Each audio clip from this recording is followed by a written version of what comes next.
No, I think because ODM is a democracy and everybody has their own vote. If, for instance, CS for Energy wants to commit his vote for 2027 to William Ruto, it is his democratic right. Those people do not speak for the party, because in matters of coalition building, the person who tells us where we're going is the party leader. And the party leader has not told us anything. In fact, he has dissuaded them in my presence from making those sycophantic statements, because it is not in their place to speak either for ODM or for their respective communities, because that is not their mandate. So it is okay for you to speak. ODM will respect the views of every member, but also remember that if you have views, you should also respect the fact that Sifuna has also his own views. I can speak authoritatively for myself, the way I'm seeing things, the way, the sort of feedback that I'm getting, not only here in Nairobi, but across the country, because I lead a party that has networks across the country. I cannot see where William Ruto gets the vote to be re-elected in 2027.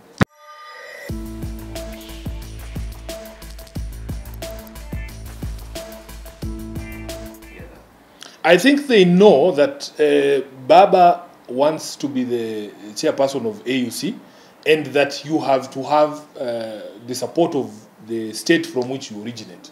And that's it. So it is important for people to distinguish, because ODM is a bold party. Raila Odinga is a very bold leader. If he wanted to make an association with anyone, he would not be afraid or hide like it's an illicit affair.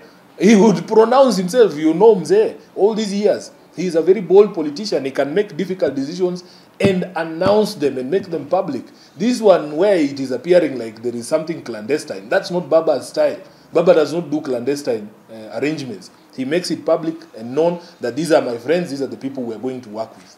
And he has not done or said anything to that effect.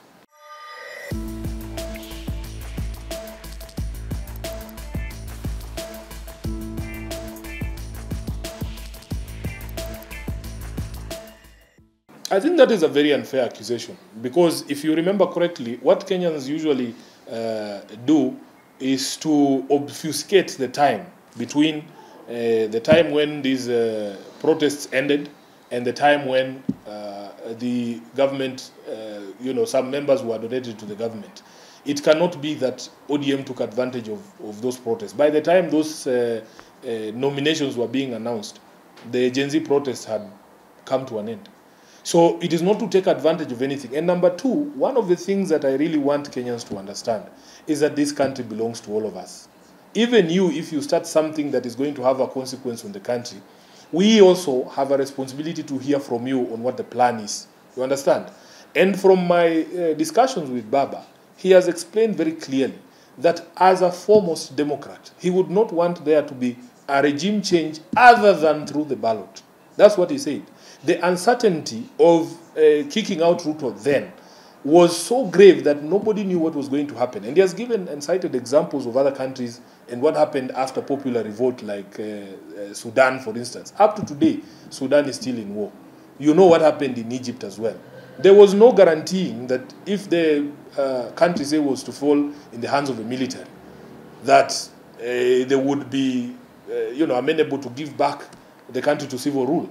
Or civil leaders. So it is a decision that was taken, a very difficult decision, to apply a patch in order to sustain the democracy of this country until the next available moment where Kenyans will again make their opinions known at the ballot.